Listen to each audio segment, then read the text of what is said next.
Hello everybody, welcome to the stream. Hope y'all are making it a great day. Got a JC to play today on my Loquitur account, but I have a feeling that this is going to be a relatively short stream.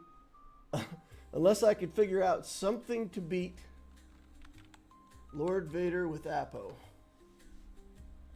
Once again, we find ourselves faced with a Lord Vader plus Appo situation. And I think I've only got one chance to beat it. So we're going to throw the best thing I can think of against it and see what we can get done. All right. For some reason, the stream is not updating. Let me try this again. See if I can get my video to match my video.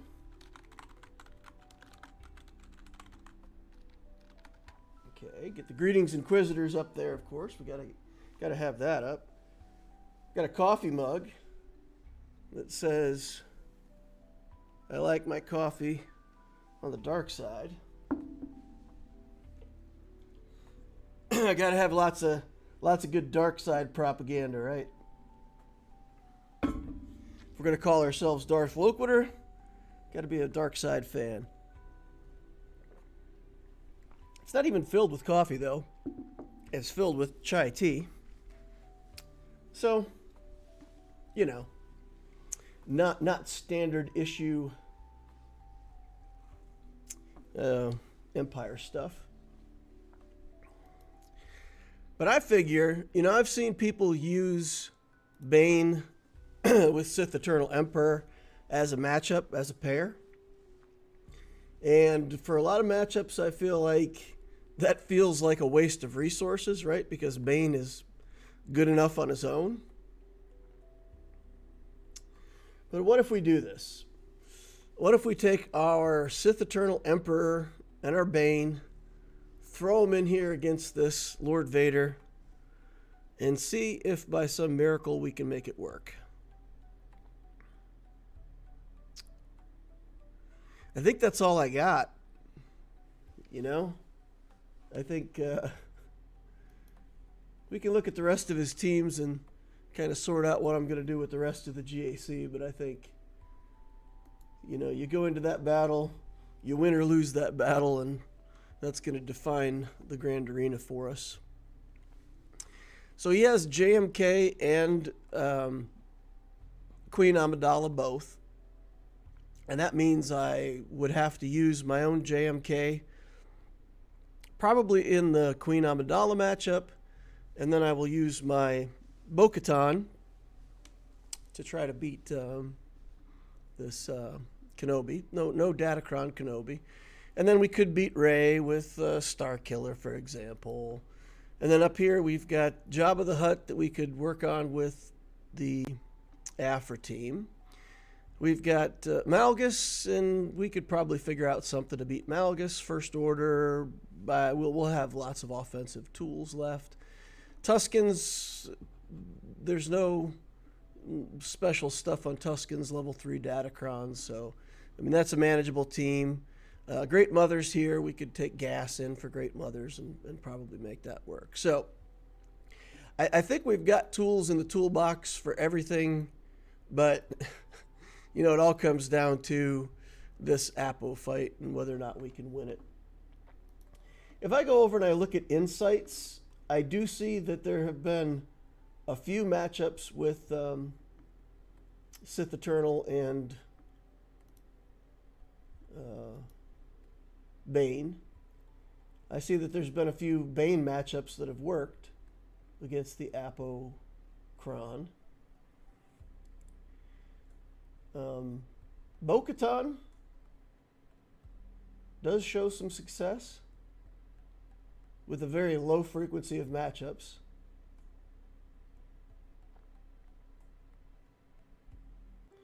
But yeah,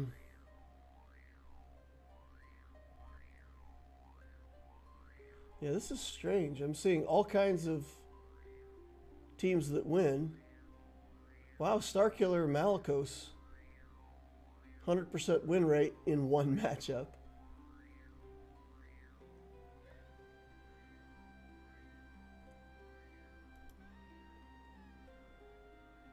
Yeah, but because there's so few data points, like if you change one character in the team, there's one matchup that has a 0% win rate.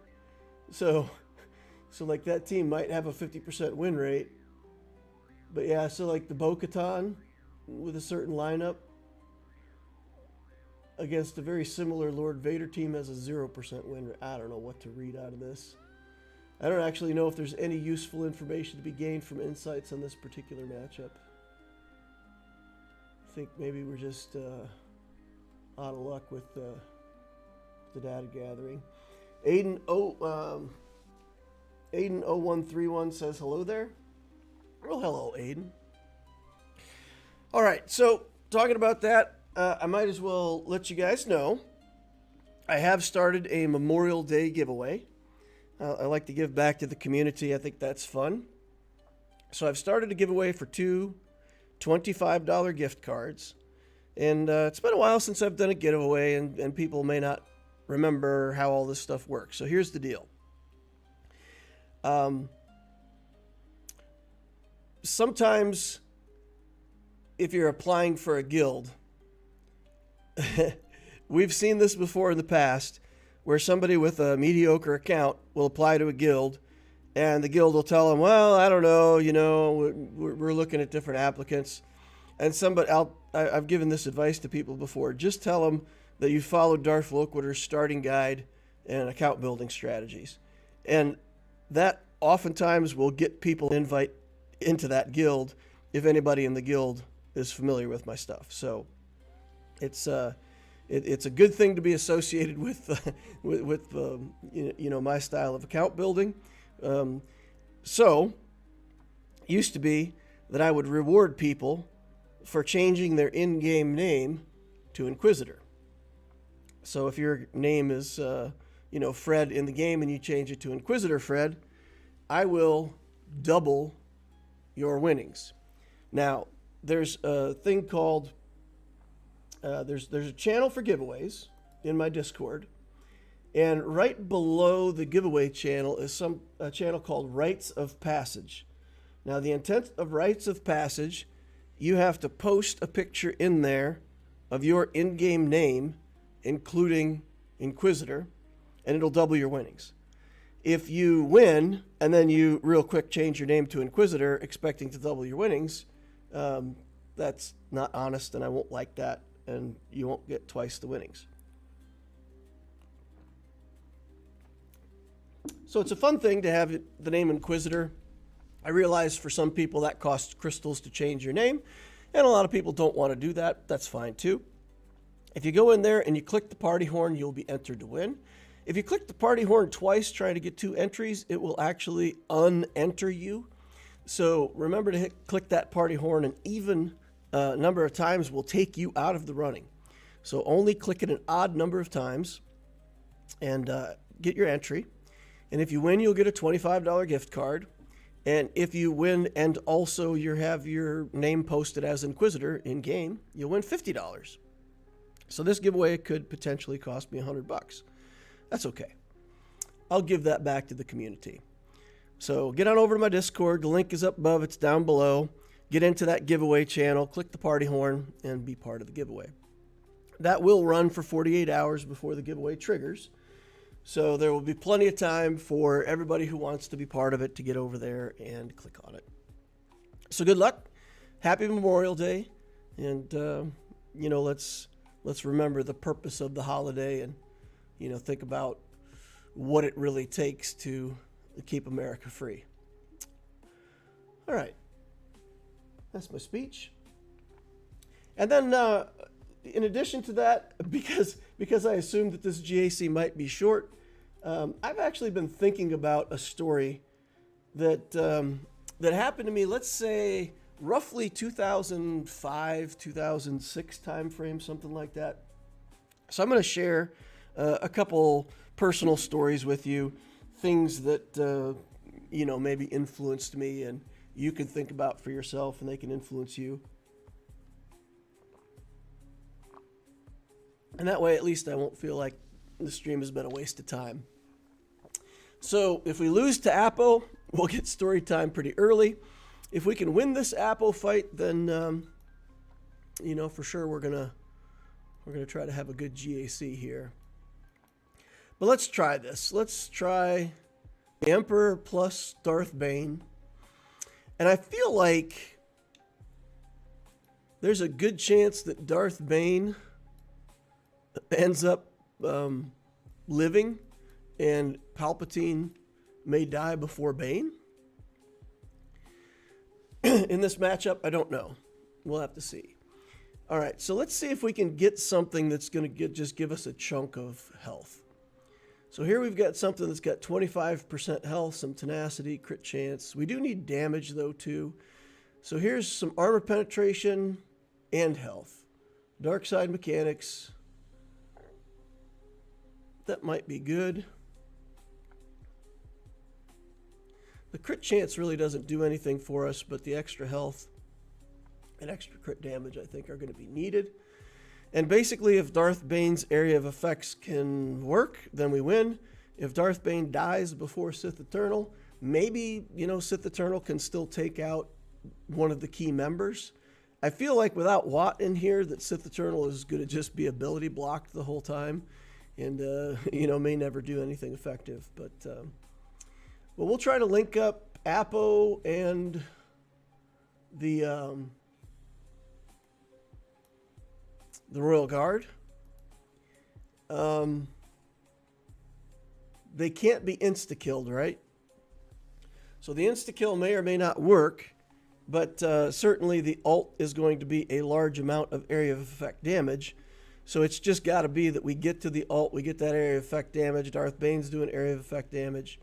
And, you know, we get some of these guys killed before we lose. And if I have to clean it up, I would consider that a big success.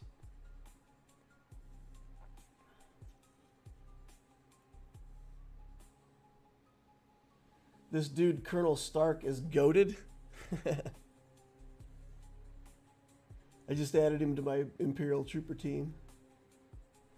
I have the Inquisitor tag instead of the name. Does that count? Oh, that doesn't count. You actually have to have Inquisitor as a name.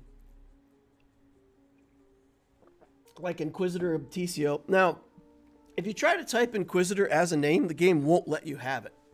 If you just type in Inquisitor with a capital I, like this, I Inquisitor, it'll say that that name is unavailable and it won't give it to you. If you type a small L, it looks exactly the same. Now, there are parts of the game where it puts your names in all caps. And when it does that, your name will look like this, which is kind of funny. But yeah, I've told people, if you want Inquisitor to look just like Inquisitor without, like, using special characters with umlauts or, you know, whatever, you can just use a small L as the I in Inquisitor. It looks exactly the same, and the game will give you the name. It won't boot you out. So you can be a Inquisitor.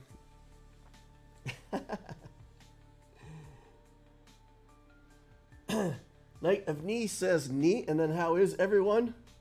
I've lost the personal story. No, I haven't done the personal story yet. We'll get to that.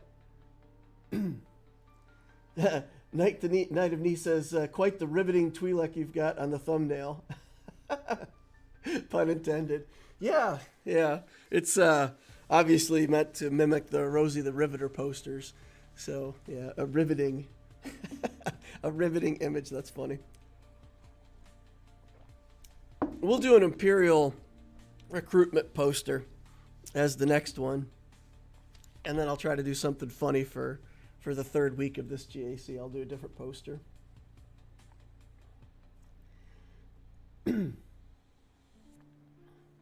You should make the name requirement Loquitur. Yeah. Well, so here's the thing. I don't really need to personalize it. Like, I don't want it to be cheesy where people change their name so much that it's like... I don't want to use the words, but cult is the only thing that comes to mind. I'm not making a cult. I I don't want it to get weird. And I think normal people with the name Inquisitor looks normal in the game. It feels pretty, it feels fine, you know. So I don't want to make people do stuff that like seems, I don't want to make it weird. But Loquitur could be pretty funny. So CG wasn't expecting the Spanish Linquisition. Then it's like you have your own personal Inquisitor division. Treat Hank says, yeah, I guess that would feel a bit culty. Yeah. Yeah, so I want people to do something that's fun and funny, but also, you know, for the people who know it's recognizable in the game sometimes, especially for newer players. I'm telling you, people have gotten into much better guilds. You know, guilds that have been around for a long time usually have some people that know my content or have, like, you know, been part of the Inquisitor team before. So, yeah, that's fun. Also, the guild that I'm in now, whenever we have open slots, they always want to recruit from my Discord server, you know, people who hang out or at least watch my videos. Because the people that we've recruited that are friends of the channel are often pretty efficient players and fit well with our competitive little guild. So that's good. Treat Hank says, yeah, your store efficiency video is insanely good. Oh, thanks, man. I appreciate that. Yep. All right. So let's get in here and see how our GAC is going to go. Treat says, I've watched it so many times to get the hang of what I should be buying. Nice. Yeah, I mean, it's not perfect, and there's always like micro adjustments that people can make to it. But just to give people a general idea so they can feel like they're spending their resources in the best way. All right, I would love to get rid of CX, but I don't think I can. So I think I'm going to have to end up linking Appo and the red guy, and we'll just see where it goes from there. All right. All right, let's go. Let's see if we can make this work. Okay. Okay, I'm actually going to do the drain first. Wow. Nice. That was a big hit. That was a big O hit. Good job, Bane. Good job, buddy. All right, now we'll go and do this. And we'll pop him out of stealth. What? I'm so excited. I'm so excited. I'm so excited. I'm tripping. I'm tripping, guys. I'm tripping. Something's going right here that shouldn't be going right. I don't understand it. Did I just get lucky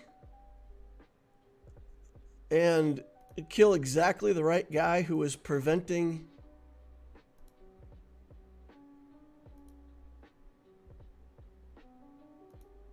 Isn't there something that says that... Is it... Oh, man. I don't know these new kits. I'm struggling. So is it that they can't be insta-killed while Lord Vader is alive? Or is it that they can't be killed at... I thought they couldn't be killed at all while Lord Vader was alive. I thought we were just going to have to beat on Lord Vader the whole time and use the area of effects to kill the other guys.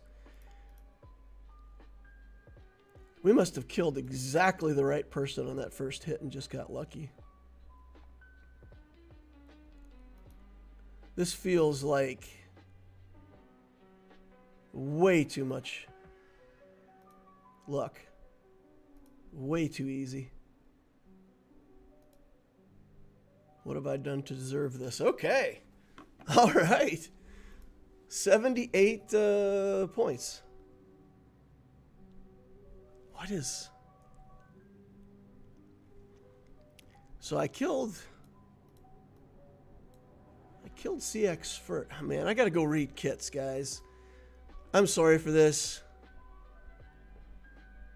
Let's go read some Clone Trooper kits. Okay. CX2 gains stealth.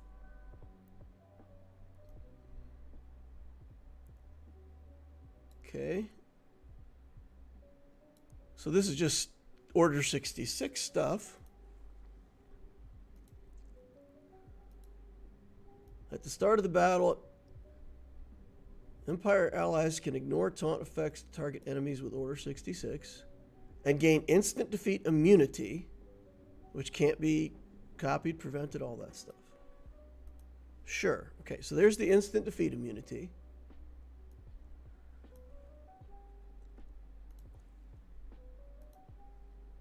Okay, gain speed at the start of the battle, doubled. Summon, well, Appo has blah, blah, blah. Whenever an enemy is defeated, reduce, okay, great. So from there, then the Zeta is Coruscant Commander, Lord Vader,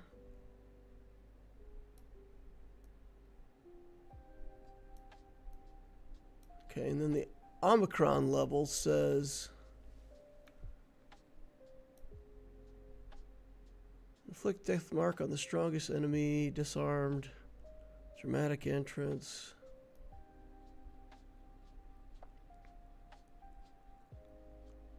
Huh. Where is it? What am I missing, y'all?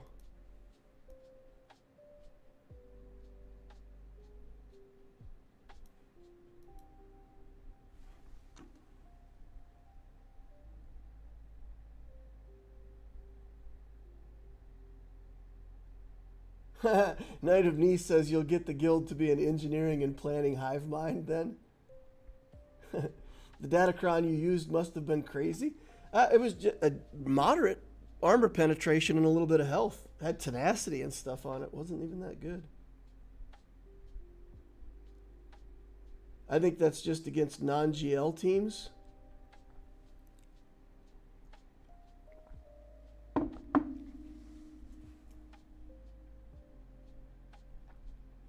The Coruscant Commander effect on Appo. Okay. Deal damage. Call a random. Whenever Nightfall Trooper uses an ability, it's doubled. Okay, so you're saying Coruscant Commander.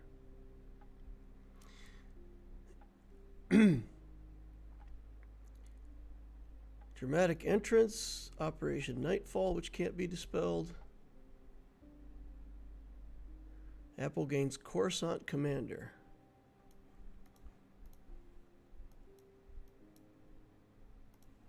So we have to find out what the Coruscant Commander thing is, right? If that's a buff. This character can't be defeated if there's an active ally, Lord Vader. But we defeated him. All other allies are dark side clone troopers. That's what it is. That's what it is. Okay. I understand now. That was disabled because he had the red Royal Guard in there. That means that not all allies were clone troopers at the start. So it disabled that ability. Okay. So this right here, this red Royal Guard, we owe him that victory. 100%. We owe that victory to the Royal Guard. Nice. Okay. So in 3v3, it's ridiculously strong because everybody could already have Lord Vader plus 2 clones. In 5v5, unless you've already built the 4th clone, which I don't think you could have because that marquee didn't come out until after the lock-in for Grand Arena, right? So next round, when people have all 4 of the dark clones, then we're truly done. Also, he doesn't gain it when you use a GL because the Appo Cron negates the full dark side clone thing.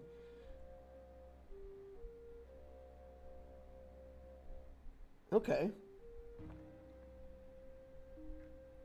The Lord Vader version with Royal Guard can be possible with Bo-Katan. You know what? I don't mind. I don't mind that I used, basically 2 good teams in one. I don't mind.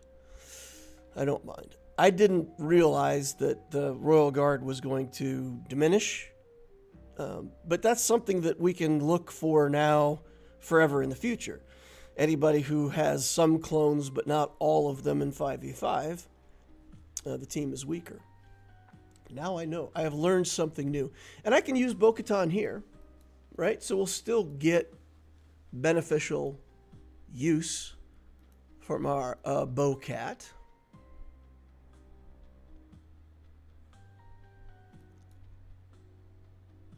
What am I missing here? This is the right Bo-Katan. This is the right Bo-Katan. Okay.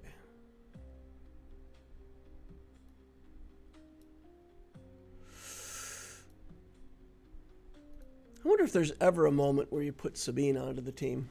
Not right now, though. Okay, we want a good Datacron. I wouldn't mind doing the max health. That would be better potentially for... Yeah, let's do the 15% offense and stacking speed one.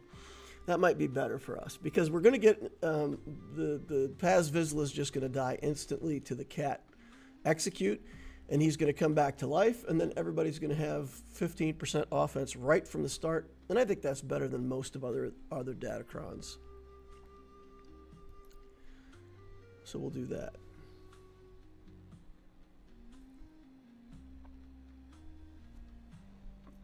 It also said if there's no enemy galactic legend. It also says that? Well, then even if they get full clone teams, maybe C-Bane has to be my answer for that going forward into the future. I'm just glad it worked. I'm just glad it worked. Okay, let's do this. And what I found before, I tried to work around Kenobi, and I wasn't able to get a kill with Bo-Katan because all the assists kept triggering Pad Bay. So in the end, I just had to focus on Kenobi and go through him to get to the rest of the team. So that'll be my plan again right here. We'll just let it default to the Kenobi target and deal with it. All right, here we go. Spray some fire on him. The fire's not going to stick, but fine. It's whatever. We don't want to go into the poo stance yet, I don't think.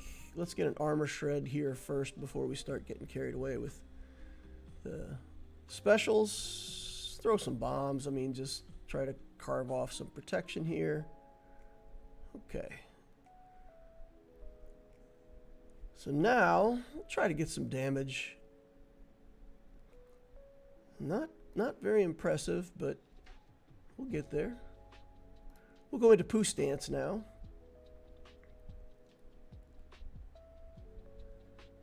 Squats. Doing some squats here. Some partial squats. Yep, there's the ult. They do not want these whistling birds coming out. They're like, nar. All right, only 14 whistling birds. I don't think that's enough to kill Snips, so we're just going to keep targeting Kenobi. Just use it as damage.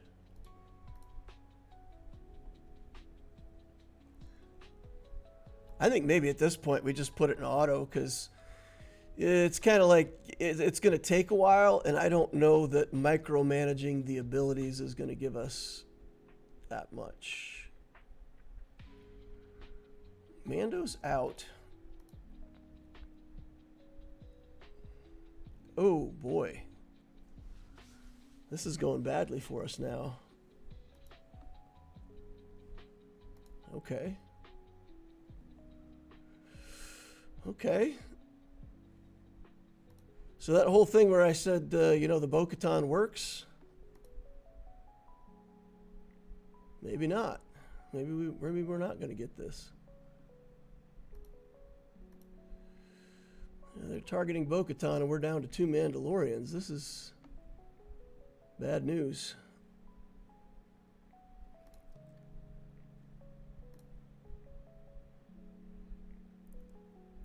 Maybe we can at least get Kenobi out of here. No, he gets healed. That's bad. Okay, there, we got Kenobi out.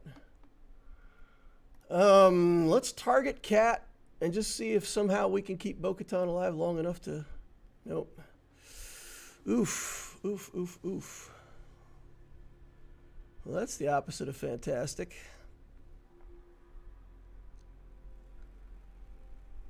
I'll submit it. I mean, that's...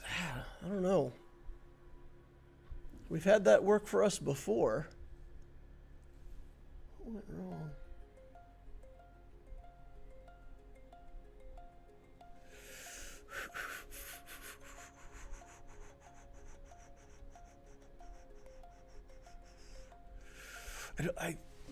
I guess we just do have to work around the taunt. I guess. I don't know. Well, that puts us in a difficult spot. But we'll keep trying to work our way through this a bit at a time. We'll just keep calm and drive on. So let's do just a standard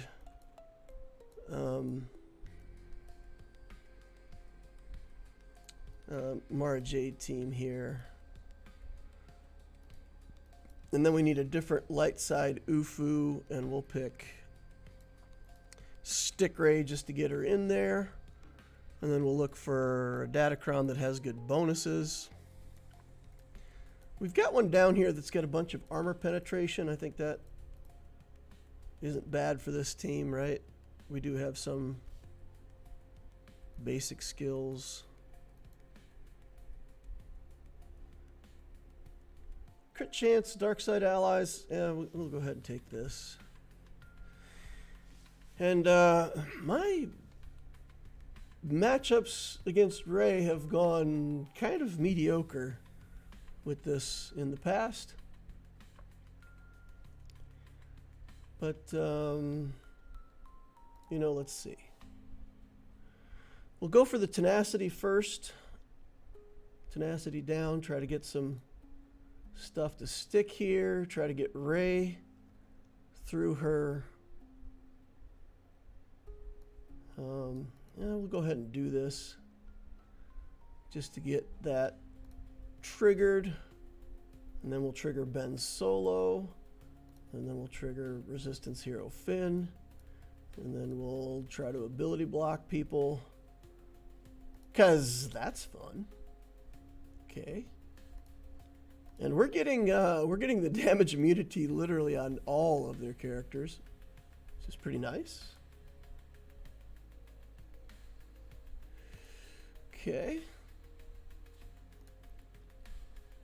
Keep throwing stuff with Mara Jade here. Keep working on Rey's health. And she's the only one that's currently out of damage immunity, so let's go ahead and take the kill there. Run Rey down to nothing. And then now, I mean, we're just waiting on the ult. Not terribly unusual. Oh, we got to target Rey, though. And peel off these stacks off of her if we can. Okay. And let's get the stuns refreshed here. Okay. That was highly ineffective. There goes Ben Solo. There goes Rey. And that, this felt really good. Nice. Stick Ray even lived. I don't see many Relic 7 Padmes anymore, though. That's unusual. I think Kenobi's probably my best bet here. There's some other things that could possibly work, but interesting that there's a Jedi Knight Anakin in here. That doesn't seem very standard. JQ says, howdy DL, good luck today. Iseer, Malicos, Starkiller, even the Ezralus Rays. There's too much riding on a drop. Too much risk. Really? I thought the Starkiller team was considered highly reliable against Rey. Without Bridger, of course. That's not true. All right, let's take a look at Kenobi. What other things are people using against Kenobi? Leia has a 96% win rate. Baylan. So it's just basically Baylan, Leia, and mirror match. Some Ahsoka Tano, some Inquisitors. Wow, interesting. I thought Bo-Katan was pretty reliable, but the first Bo-Katan that I see on here is 72%. That's the first Bo-Katan team that I see. Interesting. No, we've gotten that to work before. I thought that was a more reliable counter there. All right, so maybe we have to use Leia here. I think that's fine. We've still got teams to work against this stuff. So we'll use JMK against the Queen Amidala. We'll use Leia. I've been guilty of trying to save my good teams for the back wall, and there's been a couple times where it really wasn't needed, and it ended up with a whole bunch of really good teams left over. I don't know. Do I need another? I probably don't need a fifth on here, but I'm going to go ahead and throw in C-3PO.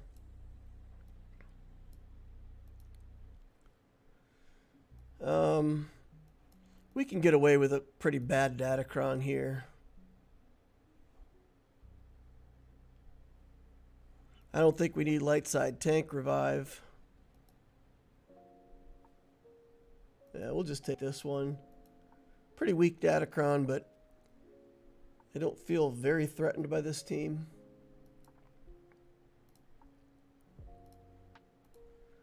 We're going to take the slow method because that's what we typically have to use. Pass it back over to Kenobi to get more alt meter. And then we'll pass it back over to Cat for the reset. And then we just attack the decoy for an hour and a half because, you know, that's how it goes. There was Anakin trying his big damage. Didn't even hardly notice on our guys, though, which is pretty nice. We'll go ahead and do this. Getting some good damage on that decoy this time around. All right, we'll do the alt. And then next time Queen takes a turn, she should be out of stealth.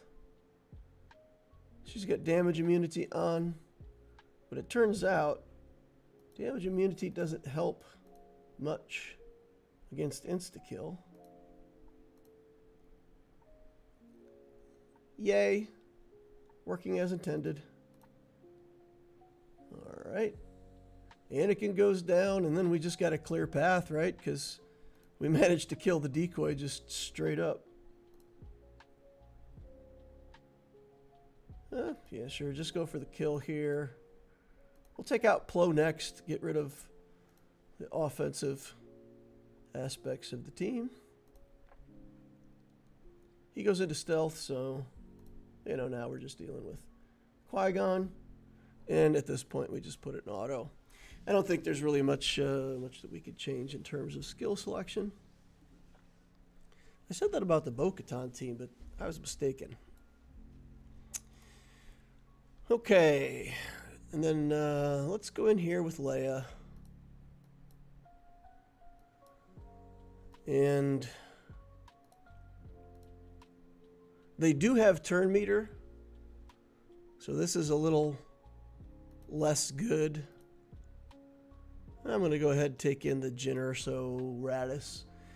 And if Cat decides to jump over and just kill Raddus instantly, there's really not a lot I can do about that. We'll use this Rebel Fighter Cron. It's also got max health and protection. And we'll kill Cat as fast as we can, and then probably Ahsoka next, just because even with Padme, Ahsoka should have a hard time staying alive against our damage. So let's take Leia in here. And if they've got the Galactic Legend Ahsoka Tano on the back wall, then that's going to be, you know, probably the end of the GAC for us. Okay. Let's stealth up everybody except Jyn Erso. She can be the lightning rod for the team. And then we'll try to trigger all of these and get rid of Cat's protection stat. That's nice. And out she goes. All right. And then, like I said, we'll just work on snips here. No, they're after Raddus. We'll have to hide him. Maybe not. Okay. Yeah, we'll hide him this way. Steal all of his turn meter. Oh, never mind. Is he not a rebel fighter? Okay, just auto. Just drop the ult and see what happens to Padme here. One more hit on Padme needed. There we go. Nice. And then we'll take out Kenobi. And we'll be able to see what's on the back wall and hope that it's not a Commander or a Galactic Legend Ahsoka.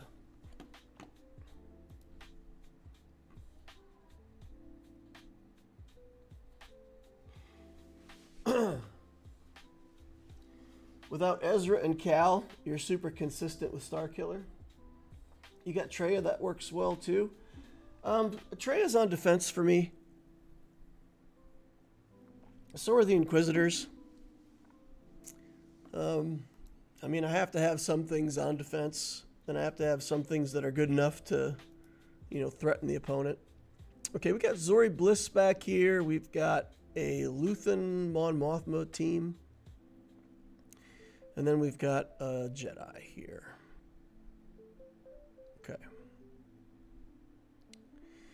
Now, I think we took Gas against the Mon Mothma team, and that was very effective, but Gas is also what we're going to use against the Night Sisters up here. So, probably Gas, Afra. Malgus will probably just take a Galactic Legend in here, like a maybe First Order. Kill the Tuskens with something. And that leaves us Jedi Master Luke for the back wall. We could potentially Jedi Master Luke here. And then these other battles should be doable. Qui-Gon Jinn with an Omicron not in the lead slot. Interesting. Yeah, so he puts Bindo in here with Keller and Bach. I feel like that's not fantastic, but we'll take it. Okay, so in 5v5 teams, we should have made the Afra team like all the way down here. And we've got this level 15 Appo Cron. Let's go. And people told me that I could ignore taunt a lot more than I did last time. So let's get a debuff on characters and let the murdering of the Jabba team begin. Here we go.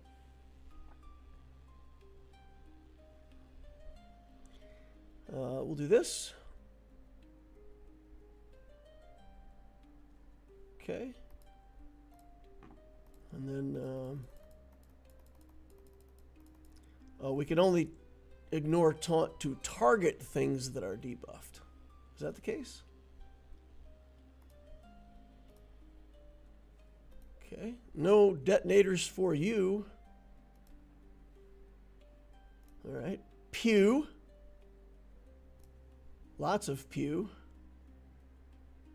Mega pew. All right, so here's what we're going to do. We're going to do Merciless Massacre. We're going to target Leia with the Force Crush. Oh, yeah, never mind. Okay. I was trying to get the maximum amount of turns out of my Merciless Massacre, but I killed him on the Force Crush too, so he lost his little tag, and we didn't get an attack. That's okay. It was going to happen anyway. All right, this is an armor shred, right? So we'll take that. And I don't mind killing Chrysanthemum right here. We've got a healing immunity on him, so let's go. And we'll get Lando next. Pew. All right.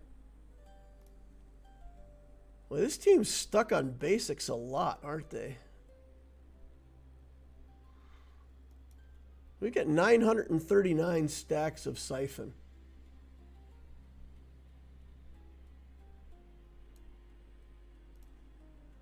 That's a lot of Siphon.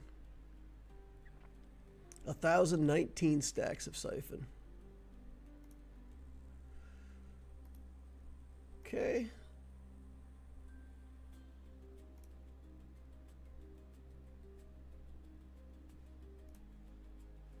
Is she gaining something from the Siphon?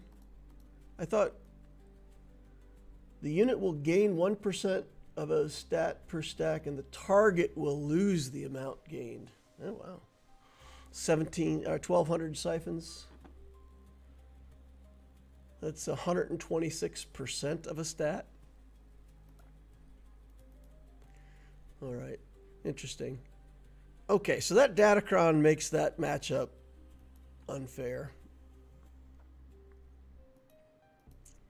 Let's take in the 501st. This has worked for us quite a few times in the past. It's harder with the Night Bros, though, right?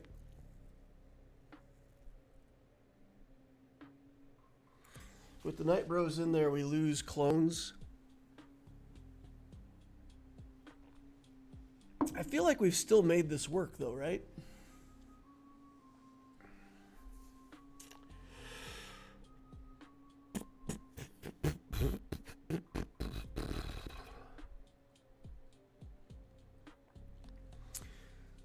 Well.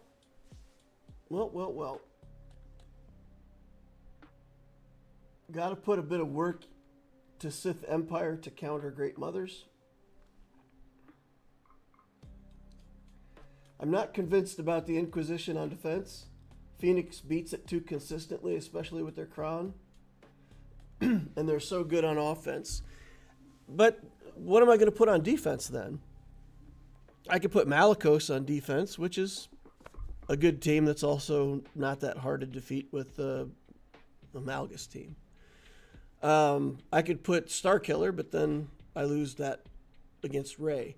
I could put another Galactic Legend, my Kenobi, but if I get faced with simultaneously an Ahsoka team, a JMK, a Queen Amidala, like there's a series of teams where if I don't have JMK on offense, then I'm short one counter against all that. So that's the problem is, I mean, I hear what you're saying about the Inquisitors, take them on offense, but what am I putting on defense? Like what out of my current offensive toolbox am I putting on defense that's going to carry enough threat? And with the Phoenix, I mean, I've seen people mess that up before too, though. Right? And if you take Phoenix in there and you don't get that counter to work, that's good. So I hear what you're saying, but like, what am I going to put there that has a high threat level that's not giving up good offensive tools that I've already got? That's the challenge. That's the challenge. So what do I do here? What do I do against the Knight brothers? Because I really want the gas counter to work, but I feel like that's been inconsistent again, when there are Night Trooper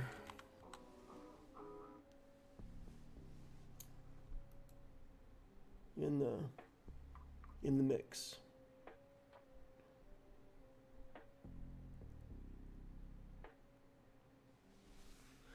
My Malgus and that team, they're still all Relic 3.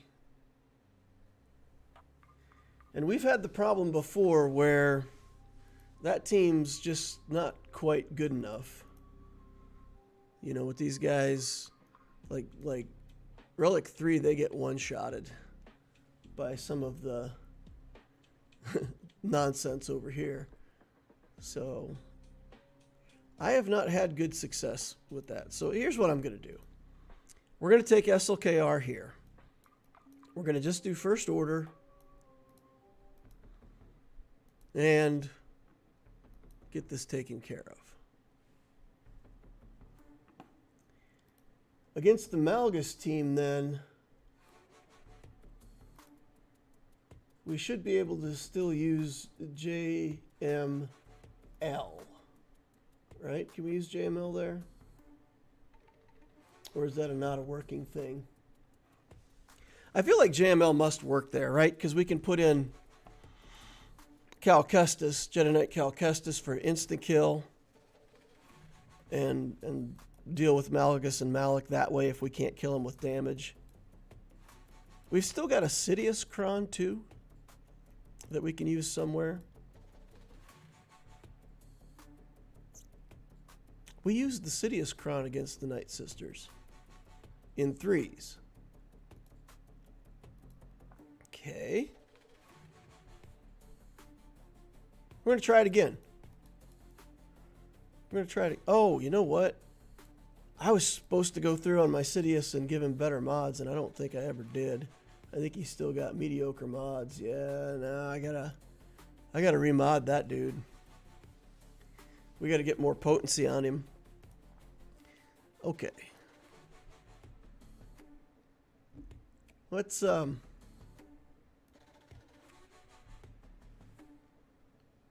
try this in 5s. What do you guys think about that? Try to get a free win in 5s? Sidious Cron works versus Great Mother in 5s? Okay, okay. Kenobi is too easily beat on defense. Mine is a stepping stool. He's going on the offensive. I'm leaving Trey in his place. I like JMK on defense, to be honest. There are only like 2 non-GL counters, and all of them are pretty strong teams. I just have him on the back wall, and he gets a hold every once in a while. And it's the only super tough team you can beat with JMK is Kylo with the Dark Ray, which most people use on offense anyway. Well, the thing is that I can, again, because my Triumvirate's on defense, and, you know, with all that stuff on defense, when I have JMK to deal with, and also, so the thing is, like, let's say they have Rey with Exile. I'm going to use Leia on that. Let's say they have JMK and Queen Amidala. Now, for those 2 teams, I can use Kenobi and Bane interchangeably for either one.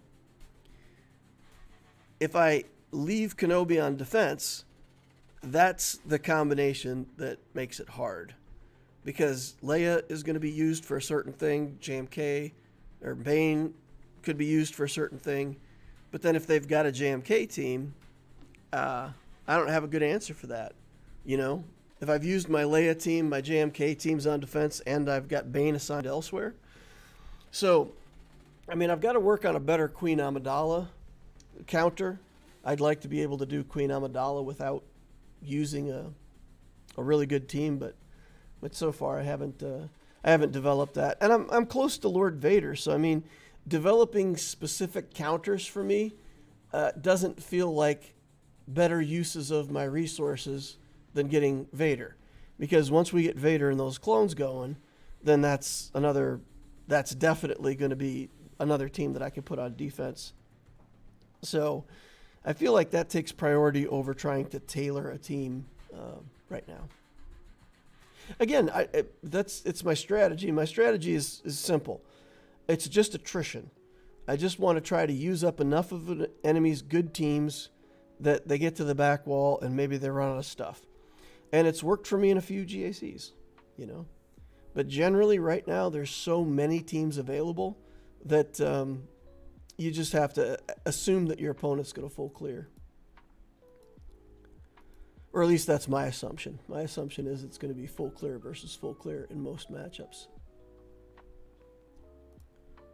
All right. There we go. 4 on her. 4 on Great Moms. Come on. Give me a turn. No. No. Not so much damage. No. Okay. Whew. We get a reprieve for a second. That was a lot of damage coming out of there, though. I was nervous. Okay, we got 5 on Great Moms. That's enough, right? 5 is the number of the counting, and the number of the counting shall be 5. Okay. Now we got to get some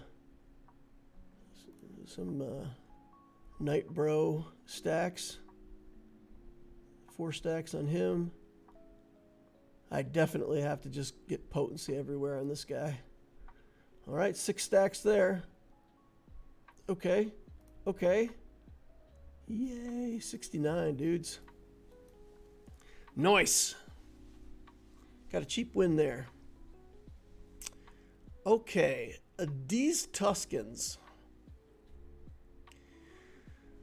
So this...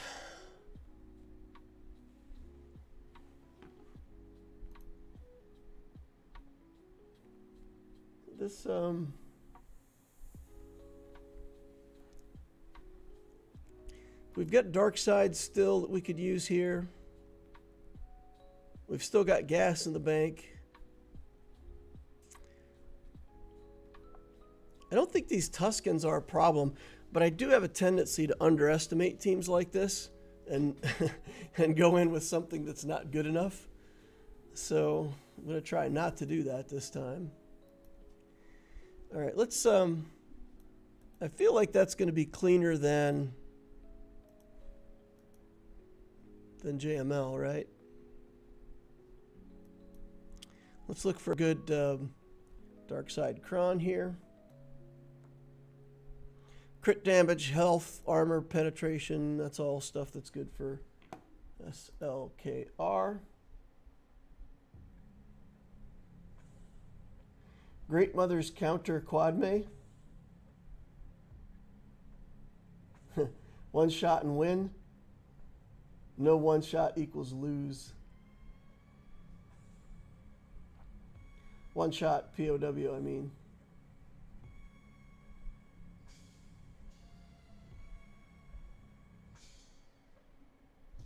So the Great Mother's counter Quadme, but you have to be able to one shot Padawan Obi-Wan.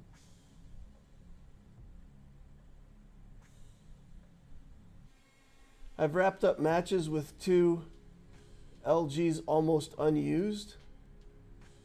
So I've had to Bane Grievous.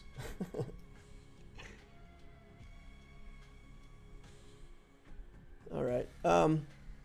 So let's get in here and take care of this. And I feel like we just stab Basti Fallen here real quick. Give him another turn. Stick to the plan.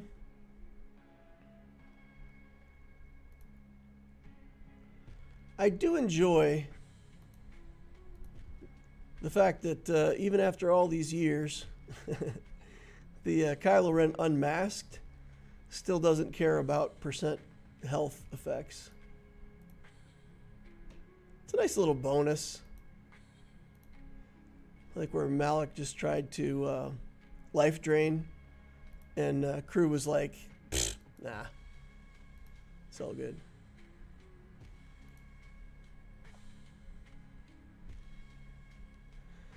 Okay. Got a lot of fear and doubt going on my first order team. But yeah, just like that with the life drain, and crew was like, whatever. Whatever, bro. Don't care. Dodged. Hey, tank revive. Let's go. And that's nice. 63 banners.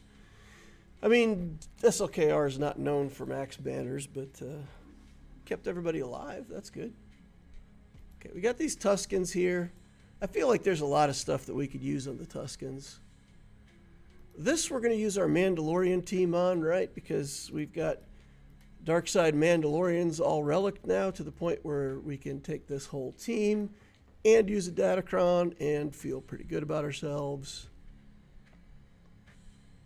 We'll take this one. We'll take a good Datacron.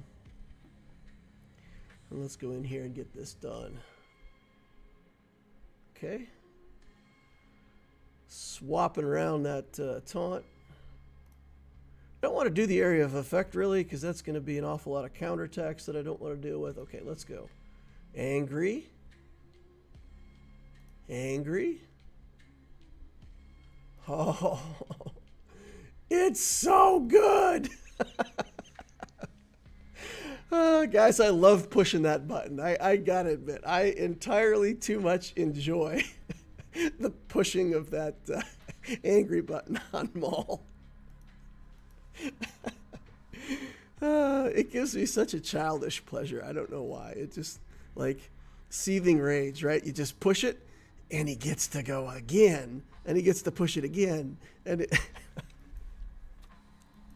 I don't know. There's things that entertain me, and like putting rebels on fire entertains me in Fleet.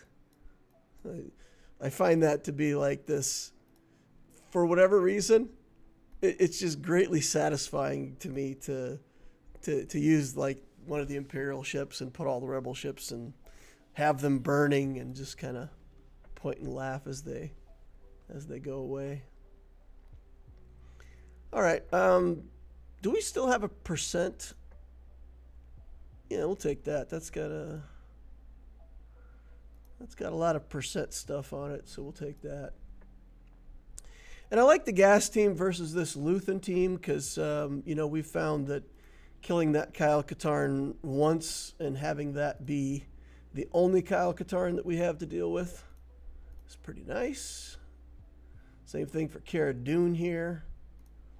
You know, when we get the Cara Dune out and she can't come back, feels pretty good. Okay. Gas is absorbing a ton of damage here. That's nice. Look at him go. Look at him. He doesn't get to fight the Tuskens today, though, so not lore accurate. But, all right. Let's see if we can get Clone Uprising here. Fives is going to jump out of the picture. Ooh. Come on, Gas. Yeah, I need you to stand back up, buddy. Ooh, that was a lot of damage. Considering our increased protection status here. This isn't good. Gas going to sit down again. We're going to lose this. Nar. Huh. It's been pretty effective for us before, I thought. Maybe the Cara Dune just puts it over the top. I don't know. The daze is certainly annoying. And gas is just going to go down. Wow, I just got chunked. Huh. Imagine that. What is different? Maybe it's the Appo Cron here that puts it over the top. I don't know. 250% armor penetration. That, my friends, is a lot of armor penetration. The best team I got left is this Jedi team, so I guess that's what we're using here. Use Hermit Yoda. We'll take the Cal Kestis Cron. And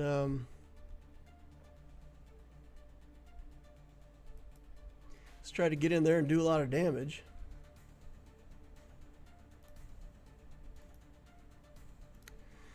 We're going to put this on Cal, stun everybody. I think I'm going to go after Pow first.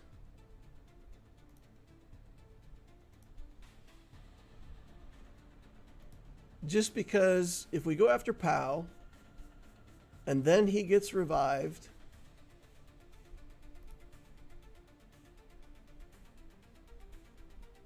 we don't care, right? Like, nobody cares if Pow comes back. So we're going to try to convince Mon Mothma to use her revive there.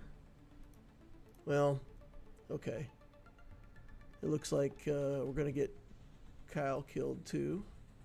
She can only bring one of them back, so, you know, that's good for us.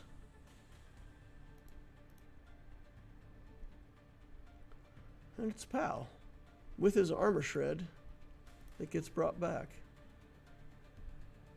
Nice.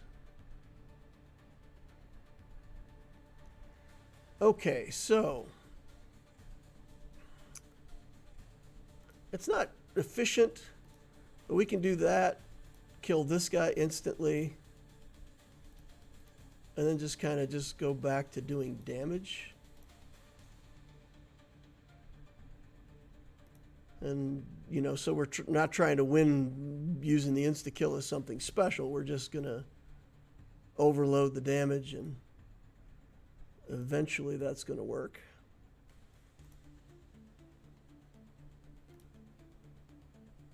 Ooh.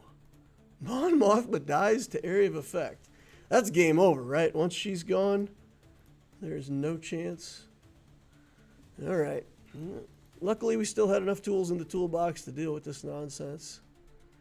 All right, so we've got a Keller and Bech team back here, and we've got these guys. We've got a Padme team left. We've got Bounty Hunters. We've got Grievous. We've got Malicos.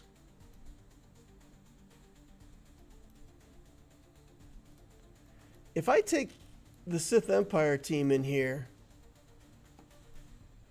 I mean, honestly, even at low relics, this has got to be okay, right?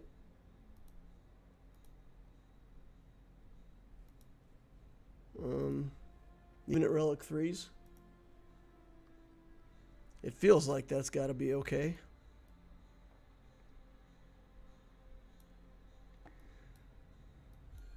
A little bit of armor penetration, health, potency. Sure, we'll take it. All right. Let's get in here against Tuskens.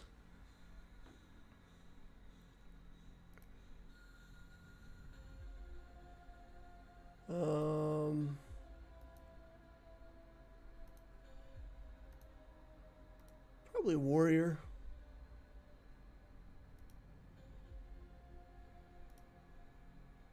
Okay.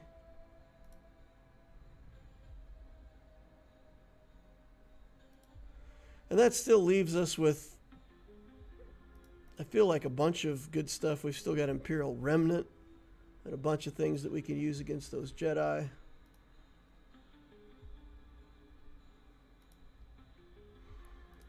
Probably didn't need to take this much power against the Tuskens, but I also don't want to drop a battle that I don't have to.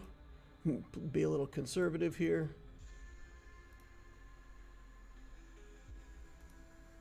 It's like I said, we've got to expect a full clear, so we've got to... Did we drop? We dropped one battle with JMK. Is that it so far? Yeah, one dropped battle. All right, let's see how bad it is on ships. Yeah, that's a good sign. All right, so we've got manageable ships. Very manageable ships.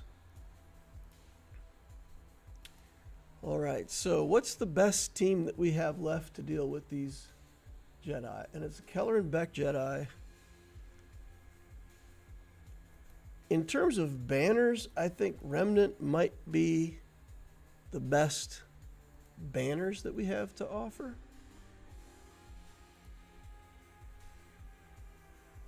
Do a 5-man Remnant team.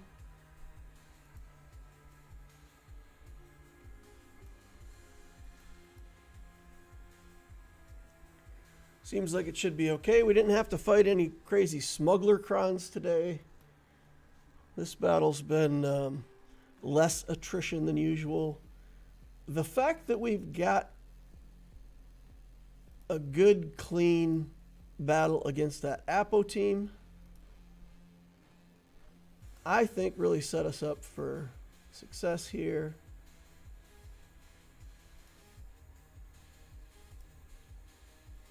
I guess I should have used my special there anyway, right? On DTMG.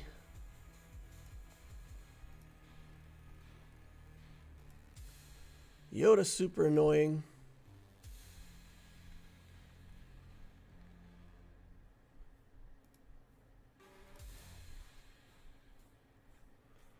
Okay.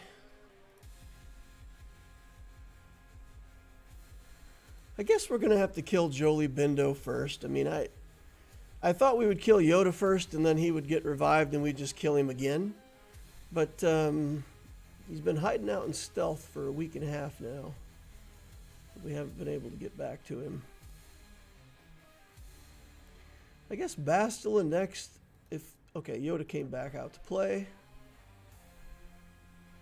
It's fine.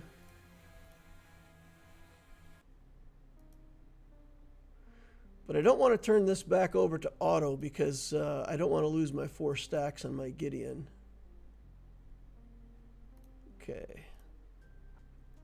Go back to the Basti now. Basti the Nasty. I just got rid of the stacks myself. Push the button. Just want the damage right at this point. All right, there we go. Off we go into the wild blue yonder. For anybody who's joined later, there is a giveaway going on the Darth Loquitur Discord server. Go to the giveaway channel, click on the party horn.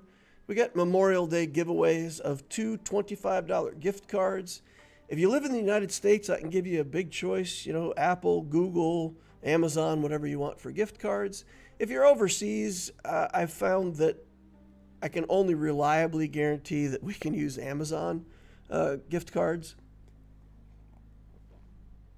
But still a $25 Amazon gift card, nothing to sneeze at for the holidays. So if you're not part of that, go over, click that button, join the giveaway for your chance to win $25 gift card. And if you are an Inquisitor, if your in-game name includes Inquisitor, and that is posted to the Rites of Passage, I'll double your winnings.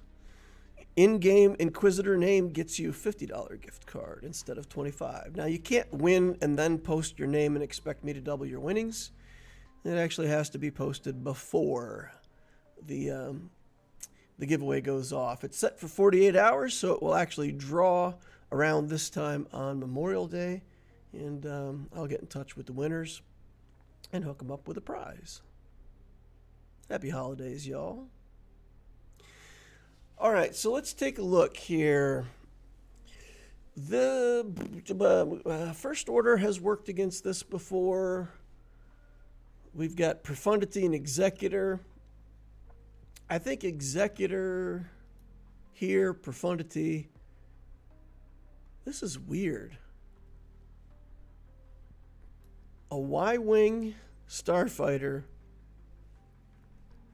with the Malevolence. So we'll probably just use Executor here, Profundity here, and then clean this up with First Order and whatnot.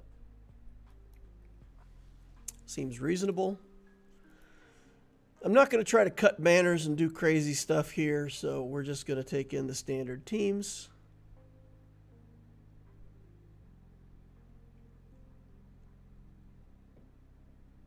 Let's think about this, though. Let's think about this, right? Because in certain setups, yeah, see, this is just weird because he's got the Interceptor already in the starting lineup. There is no Darth Vader. So there'll be 5 ships, but we don't have the TIE Fighter. We don't have Darth Vader to deal with. I don't know. I don't think the way that this is set up, it doesn't feel like this setup is a counter to the Executor. I just don't want to walk into it and kill the wrong ship and go, oh, right. Like, you're not supposed to kill the TIE Fighter first because bad things happen. We'll go ahead and kill this Inquisitor ship first. That feels pretty good. We'll go ahead and start working on this Interceptor. That feels pretty good.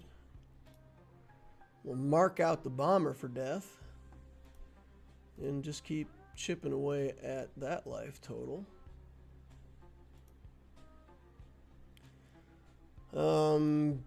Just bring in damage, you know, pull the trigger. Let's go. Tap, tap. Didn't even get the second tap. All right. Could have cut back on reinforcements there. If he wins by 2 banners, that's where I should have cut back. I can actually cut back on the Profundity, though. We can take the Profundity in here, and because this fleet is set up in a way that I think is kind of weird, we can do just like 2 reinforcements here. We'll just do the Ghost and the Phantom. And I don't think there's any way this team lasts longer than the Ghost and the Phantom, but who knows? Maybe it'll surprise me, but I don't think this 3rd tank in the lineup is the answer. Right? Let's just take extra hits here. I don't think we're in a race to our ult, for example. I would love to take out. I'd love to take out his bomber before he gets the buzz droids, but I don't think that's going to happen. All right. Buzz droids just a fact of life, I guess we got to deal with. If we do damage fast enough, though, we'll be able to get out of here with good banners. This BTLB Y-Wing, I don't get that. That feels like something that really needs to be with Galactic Republic fleet. And it feels like a waste of resources having it in here. All right, let's see if we can one-shot this spy. The answer is no. It was a lot of damage, but not quite enough. Trying to keep our health high on all these characters so that we get banners, but looking pretty good. Yeah, okay. 74, maybe? 75. Nice. Okay. And then this battle, we can't really take Malevolence in there. There's a sequence of events where Malevolence just gets punished. So we will take in this version of the finalizer fleet. With Cassian's U-Wing and Plo, my two favorite reinforcements for First Order. Cassian's U-Wing with the First Order is often a kill. You bring it in as a reinforcement, strip all the buffs off the enemy, and then it's got an ability that you can call an assist, and you can call the TIE Silencer to assist you, and often, you know, that gets you, the enemy ships are uncovered, and you get to target the one you want, and you get to assist from the Silencer, which is a kill, and that's like a game changer. Let's go ahead and strip these buffs.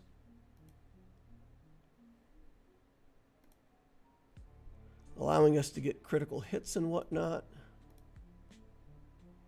Okay. And then now, like, we can bring this in here, strip all these buffs off of all the enemies, call an assist, get a stun. Well, we might have got a stun if it didn't get dodged, but in this case it got dodged. Let's go ahead and peel away the buffs again. No comeuppance reinforcement. So that's a pretty big deal for us. We'll put him into stealth, call an assist. And, you know, there's the First Order fleet. It's just a silencer killing everyone. Shuttle. Losing health here. All right, here's another resistance ally. We'll bring in Plo, clean up all the debuffs, give him turn meter, get a kill. And then this last lonely X-Wing here. We'll put taunt back on the tank. When they made this First Order tank, I was thankful to have a tank, and it was helpful, you know, against the matchups back in the day. But honestly, like right now, I feel like it's probably the weakest tank in fleet.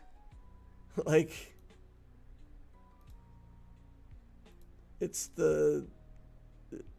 doesn't keep taunt very well, and it's pretty fragile. It has recovery mechanics, but I think overall it's pretty weak. Well, we got a full clear, y'all. 1811 banners isn't bad. You know, 1850 would be a great full clear. We did drop a battle here. We gave up a few banners here and there, but overall, pretty clean. Pretty clean. Oh, we did drop the Luthen battle too. That's 2 battles. Okay, that's why we're so far away from 1850. But okay, I mean, it sets the bar for the opponent. He's got to win. And I imagine he'll full clear. My only hope is that we can get him to stumble and lose a few more banners than I lost, and maybe we'll get the win. I wrapped up Season 2 of Andor and jumped into Rogue One and the episode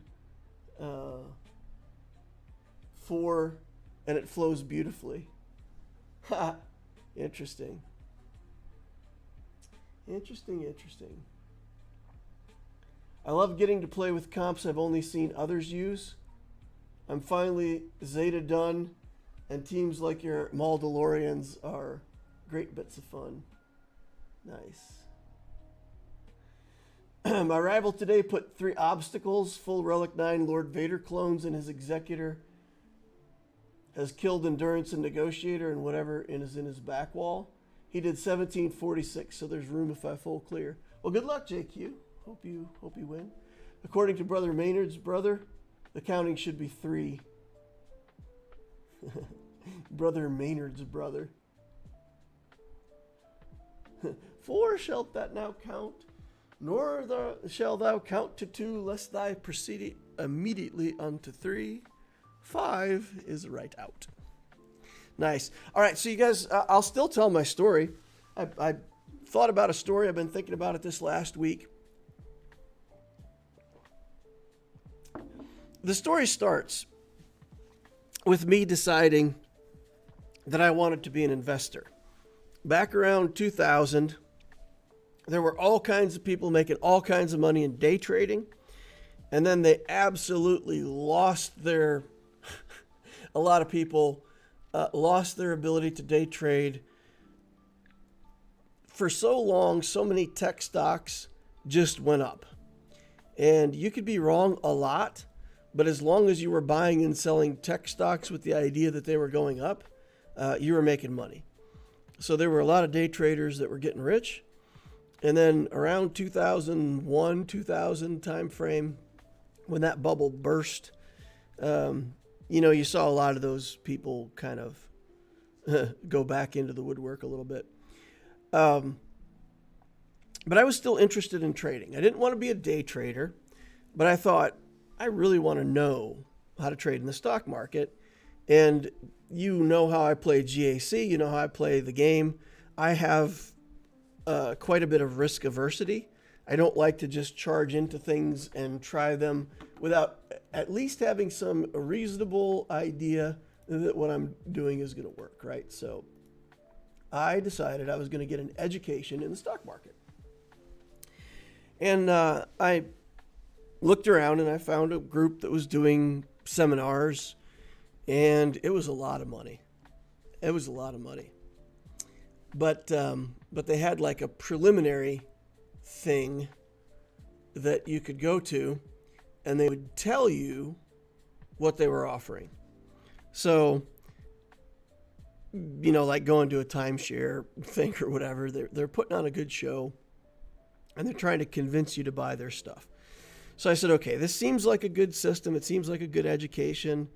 I can go to a free seminar and see if I want to do it. So we went to the free seminar. And they started out, and this guy gets on stage, and he says, look around the room, look at the person to your left, look at the person to your right, look at everybody in this room. And he said, statistically, out of the 212 people or whatever it was that was there, somewhere between 1% and 2% of you will actually be successful as traders in the stock market yourself. 2% of people, 1.5%, whatever, will have the discipline to set rules, to follow rules, and to make money in the stock market on your own. So look around the room and just understand it's probably not you. There's only 2 people in this room who are going to be successful, maybe up to 4 people that are going to be successful. So the likelihood that it's you is pretty low. You have to be really convinced that you're one of the 4 people in this room that's going to succeed if you want to buy our education system, right? Well, of course, that's baiting anybody who's competitive. You're getting baited into, well, of course it's me. I'm better than all these other fools, and I'm the one who's going to be able to do it. But I thought it was interesting. It was eye-opening. It was kind of this idea that, not everybody can do it. And it's not about how smart you are or about, insider knowledge or all that stuff. It's about discipline. It's about how disciplined you can be with the system that you create. So I said, okay, great. I think I could be one of those people.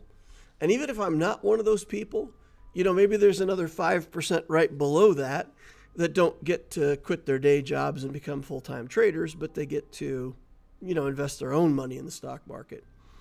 And so I really want to know it, and I'm not afraid to pay for it. And I'll share with you, I paid about $14,000, and that included both my wife and I being in the program. So it cost $11,000 for one person, and you could add a second person on for a lot less money, if it was your spouse or whatever. So we both went to the classes, and we both did the stuff. Eventually, okay. But in this first seminar, this first presentation, this guy spoke on stage, and this guy, I believe his name was John Patrick.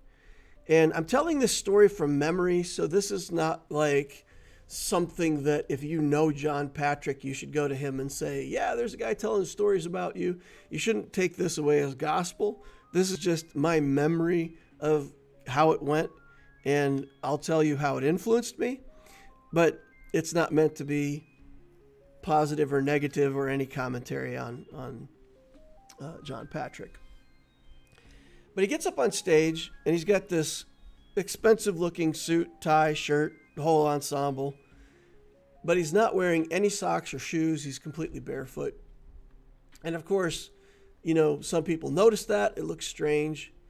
And he presents that as part of his content. He says, look, let's say you are one of those people that's successful with this. The very first question that you have to answer for yourself, what's the point? If I had a bunch of money, if I was wealthy, what's the point? Why do I want to be wealthy? What's in it for me? And he said so many people get wealthy, or they get wealthy quickly, and they try to redefine themselves. It happens with lottery winners all the times. He didn't say this, but I'm saying it. If you look at lottery winners, and this is also like a mean thing to say, but it seems to be just a truth. Like if you rate people in general from 1 to 10, and you say, okay, this person's a 5, they're probably going to marry a 5. This person's a 9, they're probably going to look for another 9 to marry. That's just kind of the way things work. But money is the great equalizer. You can look like a 5, but if you're also rich, that suddenly makes you an 8 or 9, right?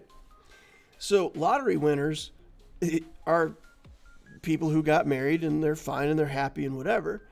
But once they both have an incredibly large bank account, the divorce rate among lottery winners is insane. It's something like, I don't remember the statistics. You could probably look it up, but something, I remember hearing something crazy like almost 90% of lottery winners are divorced within 3 years, 5 years, something like that. So money's the great equalizer. Let's say it works, you're married, you get wealthy, and then 6 months later, the tendency will be, I'm not happy with my life anymore. I want a different wife. I want a different car. I want to, and to start changing things and to start try. So before any of that happens and you go crazy with it, figure out what it means to be wealthy for you. What does that mean? And he proceeded to tell the story of why he doesn't wear shoes. He just doesn't like shoes. His feet don't feel comfortable in shoes, and he just doesn't want to wear them. And as much as society wants him to wear shoes, and as much as there's dangerous areas where sometimes he could probably step on something, he had a nice house on the beach. He liked the feel of sand on his feet. And so he just only wears shoes when he absolutely has to. And then it's sandals, and otherwise it's bare feet. And he said, look, when you have your own money and you're not beholden to other people and you're not waiting on like somebody else to give you your paycheck and all this stuff, you can get away with things like this. You can not wear shoes, and there's really not anything anybody can do about it. You get freedom. So for me, being wealthy is about freedom. It gives me a kind of freedom that that other people can't have. And he told a story. And he said, I walk into this hotel. I believe it was in New York City or maybe somewhere in New Jersey. I don't remember, but it was a big city. And he's walking into this incredibly expensive hotel. And right there at the door, right there at the desk, there's signs that say, the typical no shirt, no shoes, no service kind of thing. Dress code, you got to look a certain way to get into this hotel. And he's walking in barefoot. So the guy from the counter says, okay, sir, we have a dress code here. You really need to have shoes on. And in the story, John Patrick is kind of baiting this guy. He's like, oh, really? Why is that a policy in the hotel? And so he's talking to the guy, trying to talk him into letting him into the hotel barefoot. And the guy's kind of, just shoveling deeper and, trying to get this guy to understand we really don't want people walking around in this hotel with no shoes on. And then John Patrick says to the guy, well, here's the deal. Unfortunately, I don't care what the rule is because I bought this hotel and I'm here today to sign the final paperwork. And by the end of the day, I'm going to be the guy who owns this hotel. So you can tell me whatever you want, but I'm going to go up to that room with my lawyers right now, and I'm going to sign this deal, and I'm going to buy this hotel for $217 million or whatever it was. And that's it. Like, that's what, that's the kind of freedom that you get from being very wealthy. And it was inspiring to me at the time. Then I went home. My wife and I talked about it. We talked about whether or not we were going to take the class. And, we talked briefly about what would it mean to us to be wealthy? Really, what would it mean? Would we just travel more? Would we quit our jobs? And I was young at the time, younger at least, not youthful, but let's say just shy of 30, and old enough to know stuff, but not old enough to be wise.